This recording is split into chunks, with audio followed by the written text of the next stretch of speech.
Hi, welcome all to our new video. So today's topic is about Google ADK and the new available MCP server provided by GitHub MCP. So today's agenda is will be understanding a little bit about what is Google ADK, what is MCP, what is GitHub MCP, and then we'll dive deep into how we can connect any MCP tool to our Google ADK, and specifically in this tutorial we'll understand how we can connect GitHub MCP to our Google ADK, and in that process we'll understand the three major uh, protocol that MCP provides, that is STDIO, Streamable, and SSE to connect. So these protocols, how it is enabled in our Google ADK, and how we can uh, use these three protocols to connect any tool, any MCP tool is available there, that we'll understand. Okay, so let's first understand what is MCP, right? So this is the official documentation of model context protocol. This is a protocol that is introduced to us by Anthropic, right?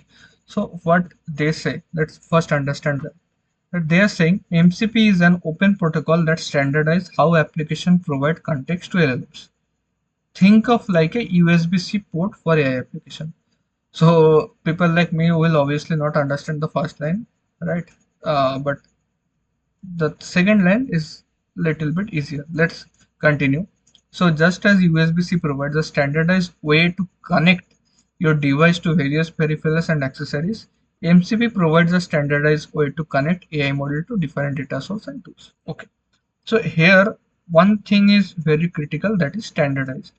So suddenly like for me also it was very uh, like, why MCP? We have API for everything. Means here if we are talking about tools, the tools could be Google Map, the tools could be weather API on anything. So those are there, right? So in our application, in whatever languages we are writing, maybe it could be Java, it could be Python, it could be Node.js, whatever it is, we can always go to our any API with the proper API key, or maybe if it is open to all, then we'll go there, authenticate it, and then we'll get the data and we'll feed that data to our LLM and do our whatever we have to do, right? So why MCP? So let's see what they are saying. They are saying MCP helps you build agents and complex workflows on top of LLMs. LLMs frequently need to integrate with the data and tools, and MCP provides what they will provide, a growing list of pre-built integration that your LLM can directly plug into. So it is a very important one. What does this mean? Let's talk about Google Map, right? So suppose this is our Google Map, and in Google Map there could be many APIs, right? So what do I mean by APIs? There could be APIs for get direction, right? There could be API for get kilometer, right? There could be API for other many APIs could be there, right? So now suppose you have a app, right? So this is your app maybe, and in this app, inside that you have that your LLM, right? Inside that you have the LLM, right? So now this LLM, you want this LLM to process Google Map data. So what you have to do now? You have to connect using your application to Google Map, right? So in Google Map, you have to write three type of code. First, maybe you have to write a first you have to call Google Map slash get direction, get direction. Then you have to again write logic for Google Map slash get kilometer. Like so on forth, you have to write. Is it easy? Yeah, it is very easy. But the problem is you have to write many lines of code for a single tool. Now there could be a case that there may be two, three type of tools you want to use in your application, whereas this LLM is getting used, right? So there could be many tools you want to use, right? So maybe here we want to use GitHub tool. Okay, now here you want to use weather, you want to fetch weather. So there could be many tools, and there for those, for everything you have to call separate APIs for separate data. So here this our model context protocol means MCP comes into the picture. What it does is a growing list of pre-built integration that your LLM can directly plug into. That's the thing. Okay, so what does it mean? So that means is, suppose you come here. Okay, you come here. This is our GitHub MCP server. Today we'll talk about GitHub MCP server. So what all you can do with GitHub, you can push the code, you can commit the code, you can pull the code, you can create a issue and all those things. See here in our GitHub MCP, you can, here there is pre-built things you can do. You can get me, means you will get the details of your account. Get issue comment, create issue, add issue comment, search issues, many things, pull request, all types of pull requests, whatever you want to do with your pull request and everything. So these all are already written inside MCP server. You just need to use a protocol to connect to your tool or IDE or maybe Cloud Desktop, wherever MCP supports, right? Those things you need to write. So once you connect to like suppose this is the MCP for GitHub. So once this is connected, right? So then it gets available. Many uh, many tools get available. Thousand of tools got available. Okay, just by connecting, writing a one line of code, right? Maybe in the first it could be looks complicated, but once you start using it, you will understand how much struggle you get rid of, right? Okay, now let's talk about agent development kit. So agent development is the hot topic, right? So every people now is, most of the people I can think of, am like seeing in Reddit, I'm seeing in YouTube, I'm seeing in Twitter, that everyone, whoever is trying to create an agent, their first choice is going to be ADK. At least for quick agent creation. Maybe someone trying to create a complex, then even if it is a complex agent, there also ADK can help, right? ADK can do everything. But and also now, like in start there was little bit issues with the ADK, but now with this new version 1.30 is current version, I think this doc is not yet updated. So if I just go here, you will see. So 1.3, I think. Okay, now it is 1.4.2. It's available, right? Yesterday only they available it. So though that version is very stable, you can do everything. So today what we'll see is, you people mostly I think know how ADK works. It gives us a UI, right? It gives us a UI, and for our agent you can quickly create an agent. So suppose if I just go to quick start, right? So what you have to do, you have to just create a structure like that, where this init.py, agent.py, and env folders is going to be there. Okay, so now in the agent pipe, what you have to create, you have to maybe create one get weather tool, one get current time tool. Okay, and then you just have to declare one root agent, and here you have to provide the name of the agent model. If you are going to use model of Google itself, then you just have to tell the model, and you can put its details on the env folder, and here you have to write the description and instruction. These are the main thing, and then you can connect your tool. All the tool have written, thousand of tools, you can put it here. Okay, so that's how it is work. And then in the uh, env folder, you have to write something like this for if you are going to use Google LLMs. But if you are not going to use Google LLMs, then there is a another method called LLM no, sorry, light LLM package is there. So using light LLM, you can connect to any other LLM you want. Okay. Same method, just here you have to change that in model you have to pass the model whatever, maybe Mistral, it may be maybe Claude or something else, GPT you are going to use, you have to pass it there. Okay. So and then you can just run it using ADK web. So it will give you an interface like this. And this is a very good interface, and you can check there could be event request response. Everything is very visible. Okay. So that is ADK. ADK we all know. If you have any question regarding ADK, you can ask me in the comments. Now let's talk about GitHub MCP. Right. So GitHub comes up with this MCP server, right? And it is in very, it's just 0.5.0 version right now. There are many challenges are there. Okay, even the documentation here is little bit not easy to follow. Okay, maybe some bugs are there, but mostly maybe I can help you with everything, right? So now here you can see there is a button, right? In the readme file there is install server. So if you click on this install server, what it will do, it will ask for the open to VS Code, and in the VS Code it will ask for these things. Maybe if I just click on show configuration, this part is going to be added inside our VS Code JSON. But the problem is if I just do it now, it is not going, maybe not for some people it is working, but for me it is not working, right?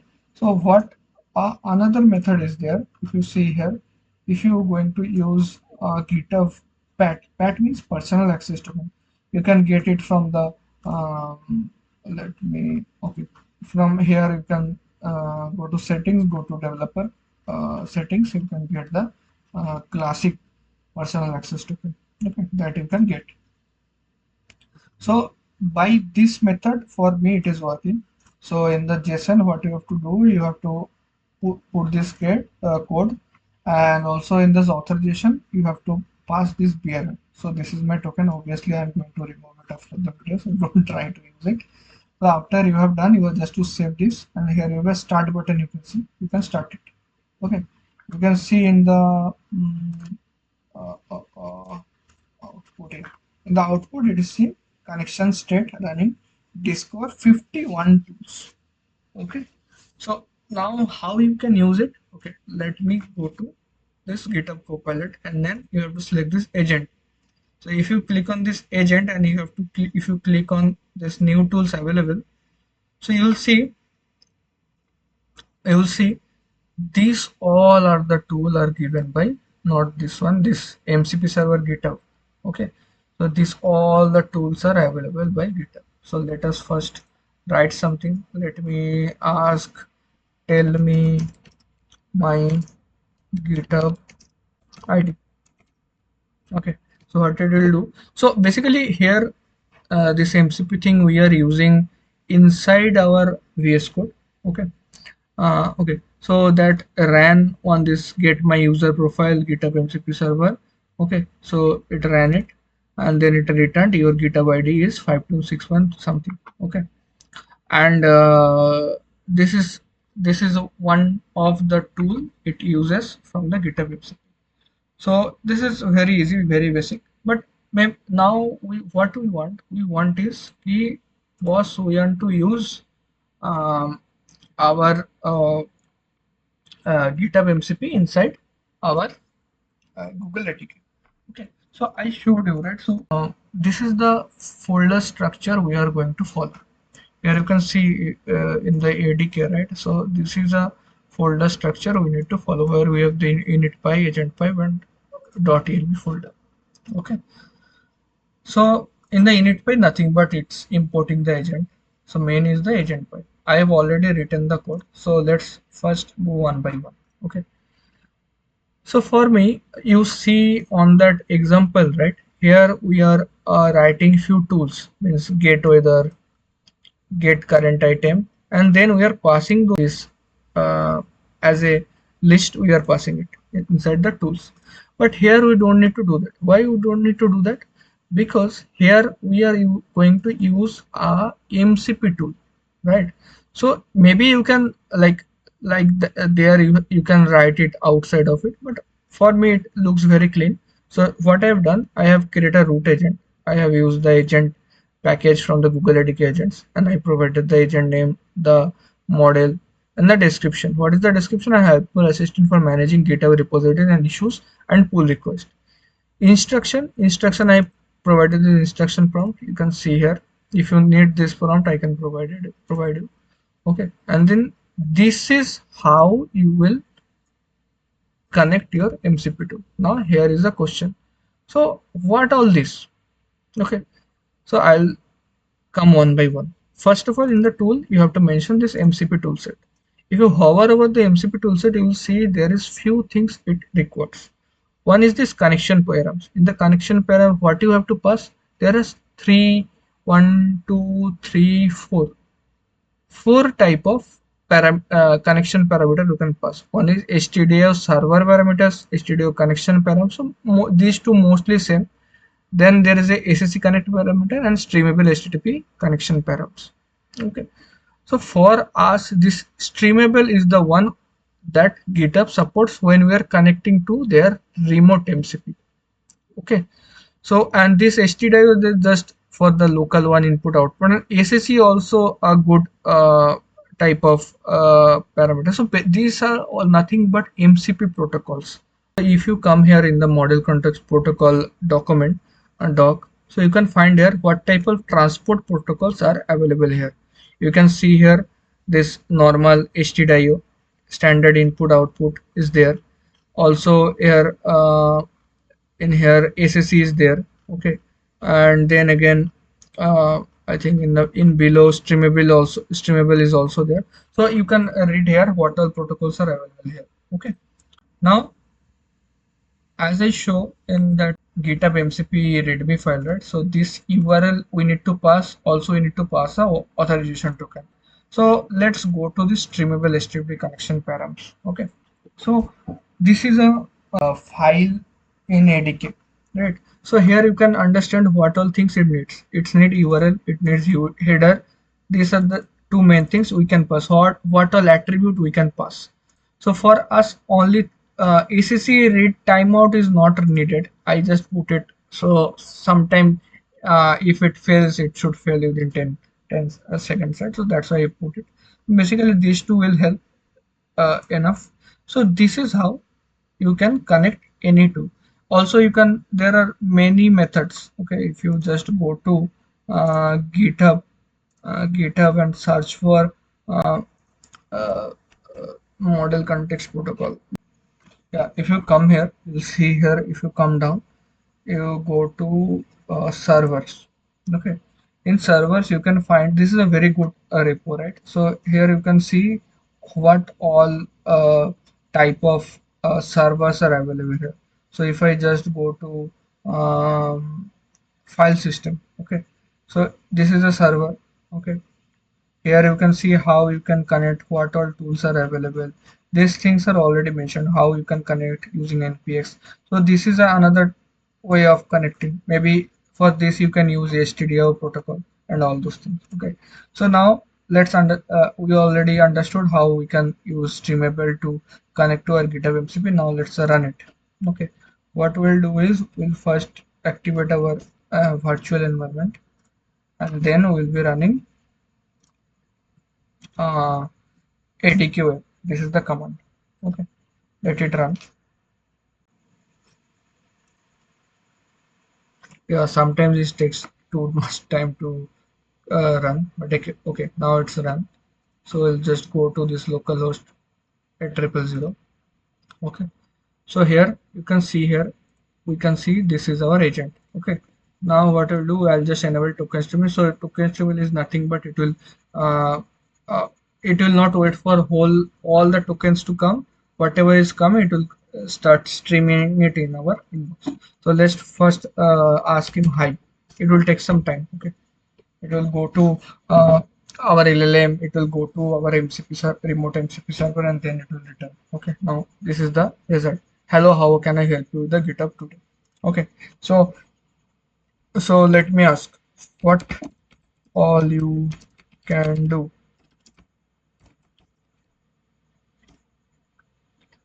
Okay, let's see it will what it tells.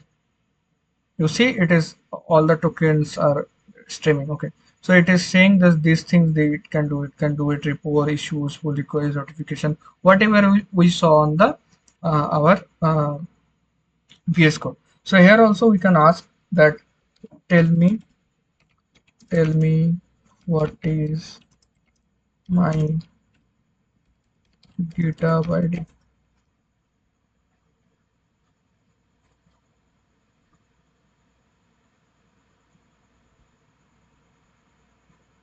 Okay, it shows me my GitHub ID is 24. You can see that it goes and it calls the LLM. Also, it calls the execute tool get me from that MCP server. So, how this is running?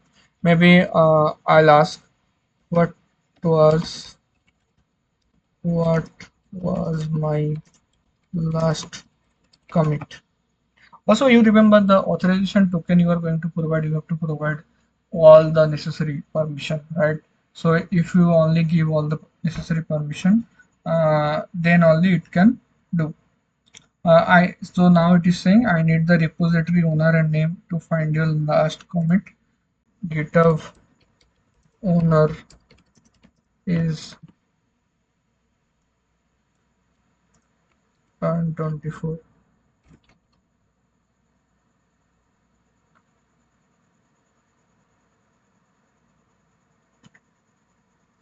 What all repo I have on this ID.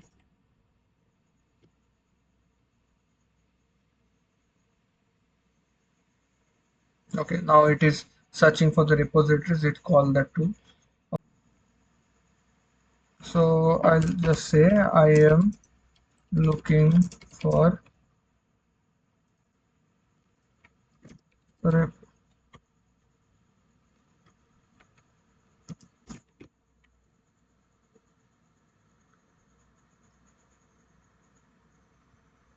So now it's calling the list commit tool. Yeah. So it gave me that what all things I've done. So last is March pull request #2 from 124 dev make project IntelliJ compatible. So that was the last. Okay, so now you can understand. So this is how we can use GitHub MCP server inside Google ADK, and we can easily do everything we need to do with our GitHub agent, and it's opened up a huge opportunity for us. Let us know in the comment that what all things uh, you can come up with, like what we all can do. Maybe I'll create a separate video if I get a new idea and a better idea. And if you have any question, please feel free to ask me on the comment. I'll be very happy to answer those. And one thing, it will really help me. I'm just a new creator in this field. Please subscribe me. It will really help me to grow, and I'll bring as many good content as much I can. I'll read about it, whatever field interesting, I'll come up with that video. So thank you very much. Please like, share, subscribe. Thank you.